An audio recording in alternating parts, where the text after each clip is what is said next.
اعوذ باللہ من الشیطان الرجیم بسم اللہ الرحمن الرحیم السلام علیکم. I am the teacher of IYS schools. آج بچوں ہم پڑھنے جا رہے ہیں کلاس 8 کی اسلامیات جو ہم نے کل پڑھی تھی. ایک شروع سے لے کر ہم نے سورہ انفال کی 5 آیات پڑھی تھی. آپ کو اچھی طرح یاد ہوگا کہ ہم نے سورہ انفال ہمارے سلیبس کی 20 آیات میں نے آپ کو بتایا تھا کہ فرسٹ ٹرم میں 20 آیات ہیں، تو اس میں سے ہم نے کل 5 آیات پڑھی تھی اور 5 آیات ترجمے کے ساتھ میں نے آپ کو پڑھائی تھی. امید ہے آپ کو سمجھ آ گئی ہوگی. اس کے علاوہ جب ہم نے اس کو شروع کیا تھا سورہ انفال تو میں نے آپ کو بتایا تھا، تعارف بتایا تھا اس کا اور پس منظر بتایا تھا، اور یہ بھی بتایا تھا میں نے کہ اس کا شان نزول کیا ہے، شان نزول کسے کہتے ہیں، اور اس کے علاوہ آیات پڑھی تھی میں نے، آیات کا ترجمہ آپ کو بتایا تھا، اور ترجمے کے ساتھ ساتھ تھوڑی سی وضاحت تھی میں نے آپ کو. اور اس کے علاوہ تھوڑا سا میں نے آپ کو یہ بتایا تھا کہ کلیدی تصورات کیا ہوتے ہیں. کلیدی تصورات سے مراد یہ ہے کہ اس صورت میں کن باتوں پر اللہ تعالیٰ نے کن باتوں کے بارے میں ہمیں احکامات دیے ہیں، یا نبی کریم صلی اللہ علیہ وسلم کو اس بارے میں کیا کیا ہدایات دی گئی ہیں. تو یہ ہم جو ہے سورہ انفال آج ہم 5 آیت کے بعد پڑھیں گے، اور 5 آیات کے بعد سے لے کر ہم 10 آیات تک آج آپ کو پڑھائیں گے. تو سب سے پہلے اپنی کاپی اور پینسل لے کر آپ بیٹھیے، اپنی بک کا صفحہ نمبر 10 کھولیے. صفحہ نمبر 10 کھولیں گے، وہاں سے آپ کو 5 آیات تک ایک دفعہ میں تھوڑا سا دہرا دوں گی کہ 5 آیات تک ہم نے کیا پڑھا تھا. اس کے بعد ہم صفحہ نمبر 10 پر آیت نمبر 6 شروع کریں گے. تو کل جو ہم نے پڑھا تھا 5 آیات میں ہم نے پڑھا تھا، امید ہے آپ کو یاد ہوگا کہ ہم نے پڑھا تھا کہ مجاہد لوگ نبی کریم صلی اللہ علیہ وسلم سے دریافت کرتے ہیں کہ مال غنیمت کیا ہے. میں نے آپ کو بتایا تھا کہ اس کا یسألونک عن الانفال میں پہلا جو انفال لفظ ہے وہی اس سورت کا نام رکھا گیا ہے، اور انفال کے معنی ہے مال غنیمت. تو جب ہم نے یہ کل 5 آیات پڑھی تھی، اس میں ہم نے یہ دیکھا تھا کہ مال غنیمت اللہ تعالیٰ اس بارے میں کیا فرما رہا ہے، اور میں نے آپ کو یہ بھی بتایا تھا کہ اس کا شان نزول کیا تھا، یہ کیوں اللہ تعالیٰ نے آیت نازل کی، اور اس کا پس منظر کیا تھا. یہ سب کچھ ہم نے پڑھا تھا. آخر میں تھوڑا سا آپ کے لیے دہرا دوں گی. بہت توجہ سے آپ اپنی کاپیوں پر جو بھی آپ کو نوٹ کرنا ہے وہ نوٹ کر لیں، بہت غور سے سنیں، اور جو بھی پھر آپ کو تھوڑا سا سوال کرنا ہے وہ آخر میں آپ کر سکتے ہیں.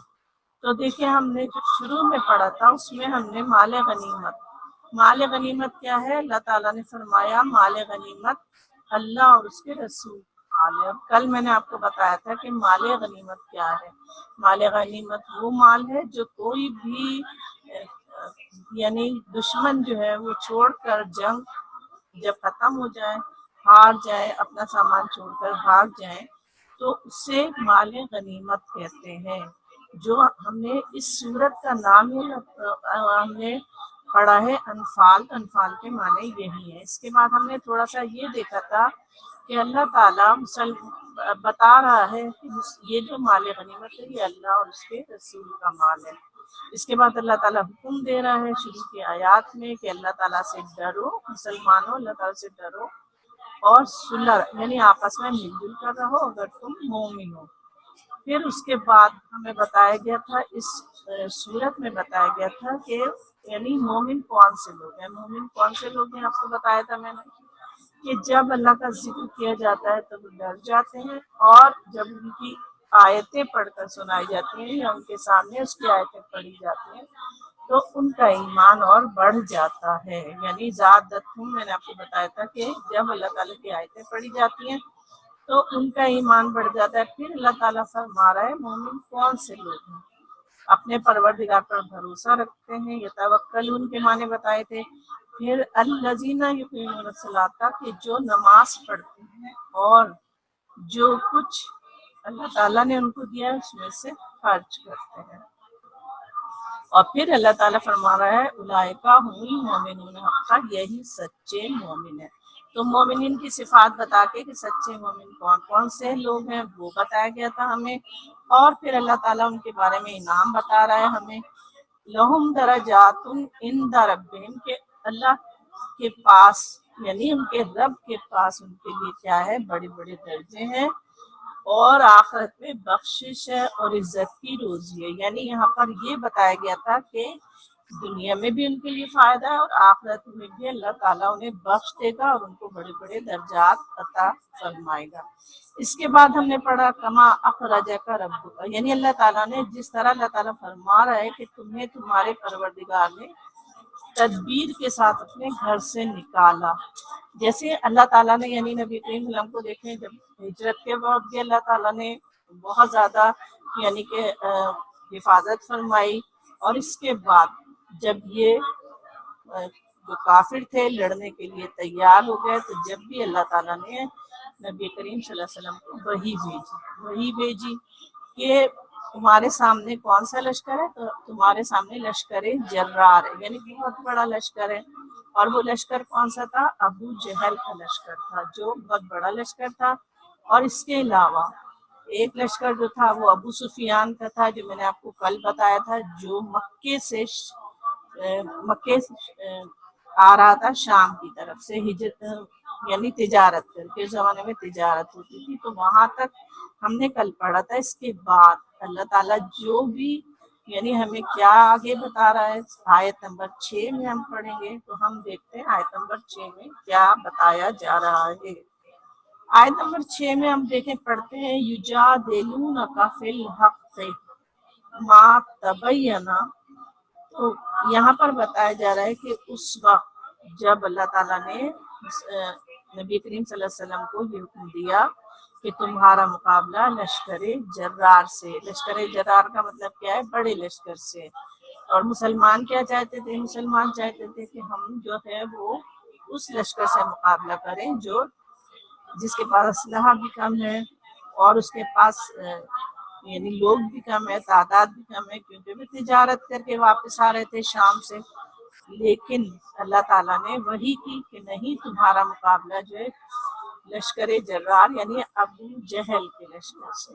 تو یہاں پر وہی بات بتائی جا رہی ہے کہ اس میں سے مومنوں کی ایک جماعت جو تھی وہ آپ نے پڑھا تھا آیت نمبر 5 میں کہ مومنوں کی ایک جماعت جو تھی وہ ناخوش تھی۔ کیوں ناخوش تھی؟ وہ اس لیے ناخوش تھی کہ وہ سمجھ رہے تھے کہ نبی کریم صلی اللہ علیہ وسلم ہمیں جو ہے اتنے بڑے لشکر سے مقابلہ کرنے جا رہے ہیں، تو پھر ہم اس میں ہمارے پاس تو سامان بھی نہیں ہے، ہمارے پاس تو لوگوں کی تعداد بھی کم ہے، تو اس کا مطلب یہ جو ہے ہم اس میں یہاں پر آگے جو بتایا جا رہا ہے کہ یساقون الی الموت، یعنی وہ نبی کریم صلی اللہ علیہ وسلم میں موت کی طرف لے کر جا رہے ہیں۔ اس کا مطلب کیا ہوا؟ مومنوں کی ایک یجادلون فی الحق، تو وہ لڑ رہے تھے آپس میں، جھگڑنے لگے، بعد ما تبینہ، جبکہ ظاہر ہو گیا، بعد اس کے بعد ما تبینہ، جبکہ ظاہر ہو گیا۔ کیا ظاہر ہو گیا؟ کہ اللہ تعالیٰ نے نبی کریم صلی اللہ علیہ وسلم کو حکم دیا کہ آپ کا مقابلہ لشکر جرار سے، اور یہ پتہ چل گیا کہ مسلمانوں کو بڑے لشکر سے مقابلہ کرنا ہے، اللہ تعالیٰ یہی چاہتا تھا۔ تو پھر جب انہیں یہ پتہ چل گیا کہ اب ہم بڑے لشکر سے لڑنے جا رہے ہیں، تو پھر انہوں نے یہ سوچا کہ ہم تو اب موت کی طرف جا رہے ہیں، کیونکہ ہمارے پاس نہ اتنا سامان ہے، نہ ہمارے پاس اتنا لشکر ہے، تو اس لیے انہوں نے آپس میں جھگڑا شروع کر دیا۔ تو یہاں پر اللہ تعالیٰ فرما رہا ہے یجادلونک فی الحق، وہ لڑتے ہیں اس بات پہ بعد ما تبینہ، یعنی جب کہ ظاہر ہو گیا ان کو کہ ہم کس کے ساتھ ہمارا مقابلہ ہوگا، اور نبی کریم صلی اللہ علیہ وسلم کو تو اللہ تعالیٰ نے وہی فرما دی تھی۔ تو یہاں پر کانما یساقون الی الموت، یعنی وہ موت کی طرف، وہ یہ سمجھ رہے تھے کہ ہمیں موت کی طرف دھکیلا جا رہا ہے۔ یعنی اس کی مطلب کیا تھا؟ اس کا مطلب یہ تھا کہ بھئی ان کا لشکر اتنا بڑا ہے، سامان ہے ان کا، ہمارے پاس کچھ بھی نہیں ہے، تو ہم کیسے مقابلہ کریں گے؟ تو وہ یہ سمجھ رہے تھے کہ ہمیں نبی کریم صلی اللہ علیہ وسلم موت کی طرف لے جا رہے ہیں، اور ایسا لگ رہا تھا وَهُمْ يَنْظُرُونَ کہ جیسے وہ موت کو دیکھ رہے ہیں۔ کون دیکھ رہے ہیں؟ جیسے موت کو، کافر موت کو دیکھ رہے ہیں۔ تو یہاں پر یہی مطلب بتایا جا رہا ہے اس آیت میں، آیت نمبر 6 میں، کہ یعنی وہ لوگ جو تھے اس بات سے خوش تھے کہ نبی کریم صلی اللہ علیہ وسلم اتنے بڑے لشکر سے مقابلہ کرنے جا رہے ہیں اور یہ ہمیں موت کے منہ میں لے کر جا رہے ہیں، جبکہ ایسا بالکل نہیں تھا۔ اور نبی کریم صلی اللہ علیہ وسلم اللہ تعالیٰ کی وحی کے مطابق بڑے لشکر جرار سے مقابلہ کرنے جا رہے تھے۔ اور اس وقت وَإِذْ يَعِدُكُمُ اللَّهُ إِحْدَى الطَّائِفَتَيْنِ۔ اب آپ دیکھیں آیت نمبر 7، وَإِذْ، اور جب، يَعِدُكُمْ یعنی کہ اس وقت اللہ تعالیٰ نے وعدہ کیا، اللہ تعالیٰ وعدہ کرتا تھا، إِحْدَى الطَّائِفَتَيْنِ، نبی کریم صلی اللہ علیہ وسلم وحی آ چکی تھی اور اللہ تعالیٰ نے وعدہ کیا تھا کہ أَنَّهَا لَكُمْ، یعنی ایک جو دو گروہ تھے، آپ کو میں نے پہلے بتایا تھا دو گروہ تھے، ایک ابو سفیان کا اور دوسرا ابو جہل کا۔ تو نبی کریم صلی اللہ علیہ وسلم کو تو یہ اللہ تعالیٰ نے وعدہ کر لیا تھا کہ تمہیں ایک گروہ جو ہے وہ تمہارا مسخر ہو جائے گا۔ مسخر سے مطلب تم اس پر فتح حاصل کر لو گے، اس پر کامیابی حاصل کر لو گے اور وہ تمہارے قبضے میں آ جائے گا۔ لکم وتودون، اور تم چاہتے تھے، یہاں پر کہا جا رہا ہے وتودون ان غیر ذات الشوکت، یعنی غیر ذات الشوکت کا مطلب کیا ہے کہ جو بے شان و شوکت تھا۔ بے شان و شوکت سے مطلب کیا ہے، ہم دیکھیں گے کہ اس کا مطلب یہ ہے کہ جن کے پاس اسلحہ بھی نہیں ہے، جن کے پاس سامان بھی کم ہے اور وہ لڑنے کے ارادے سے بھی نہیں نکلے تھے۔ تو یہاں پر یہ بتایا جا رہا ہے کہ مسلمان وتودون، اور تم چاہتے تھے، تم سے مطلب مسلمان کیا چاہتے تھے کہ ہمارا مقابلہ اس گروہ سے ہو جو بے شان و شوکت ہے۔ غیر ذات شوکت کا مطلب یہی ہے کہ جو بے شان و شوکت ہے، بغیر اسلحے کے ہے، ہمارا مقابلہ اس سے ہو، کیونکہ ہم اس پہ فتح حاصل کر لیں اور ہمارے پاس بھی اتنا سامان بھی نہیں ہے اور وہ نہیں ہے، تو اس لیے۔ اور اللہ کیا چاہتا تھا کہ مقابلہ جو ہے وہ ابو جہل کے لشکر جرار سے ہو، اور اس کی وجہ کیا تھی وہ یہاں پر بتائی جا رہی ہے۔ وہ یرید اللہ، اور اللہ کیا چاہ رہا تھا، ان یحق الحق بکلماتہ، یعنی کہ اللہ تعالیٰ چاہتا تھا کہ حق کو سچ ثابت کر دو، بکلمات ہی اپنے فرمان سے۔ اللہ تعالیٰ چاہ رہا تھا کہ حق کو سچ ثابت کر دے اپنے فرمان سے۔ وَيَقْطَعَ دَابِرَ الْكَافِرِينَ، اور یقطع قطع کر دے، کاٹ دے، دابر الکافرین، کافروں کی جڑ کو۔ کافروں کی جڑ کاٹنے کا مطلب یہ ہے کہ وہ جو ہے یعنی ان کا بالکل سرے سے خاتمہ ہو جائے اور ان کی کوئی جو قوت اور طاقت باقی نہ رہے۔ لِيُحِقَّ الْحَقَّ، تاکہ سچ جو ہے وہ ثابت کر دے اللہ تعالیٰ سچ کو، اور وَيُبْطِلُ الْبَاطِلَ، اور جھوٹ کو جھوٹ ثابت کر دے اللہ تعالیٰ۔ وَلَوْ كَرِهَ الْمُجْرِمُونَ، اگرچہ مجرمون کس کو کہے، مشرکوں کو، اگرچہ مشرک نہ خوش ہوں۔ اور مشرک ہم کسی کہتے ہیں جو شرک کرتے ہیں، جو اللہ تعالیٰ کے ساتھ اس میں یعنی شریک کرتے ہیں کہ اللہ تعالیٰ ہمیں اللہ تعالیٰ نے بتایا قل اللہ احد، اللہ ایک ہے، لیکن یہاں پر اللہ تعالیٰ ان کو مشرک کہہ رہا ہے جو اللہ کو ایک نہیں مانتے اور اللہ کے ساتھ شرک کرتے ہیں۔ تو اللہ تعالیٰ چاہتا تھا کہ بڑا جو گروہ ہے لشکر جرار جو ابو جہل سے مقابلہ ہو، تاکہ حق اور باطل آپس میں فیصلہ ہو جائے اور سچ اور جھوٹ جو ہے وہ ثابت ہو جائے۔ پھر اللہ تعالیٰ اس کے بعد جو ہے آپ دیکھیں کہ اس کے بعد آیت نمبر 9 ہے، استغیثون ربکم فاستجاب لکم انی ممدکم بألف من الملائکۃ مردفین، یعنی پھر اللہ تعالیٰ مخاطب ہو رہا ہے نبی کریم صلی اللہ علیہ وسلم سے کہ جب تم اپنے پروردگار سے فریاد کرتے تھے، فریاد کرتے تھے مطلب نبی کریم صلی اللہ علیہ وسلم دعا کر رہے تھے، کیا دعا کر رہے تھے، اس نے تمہاری دعا قبول کر لی۔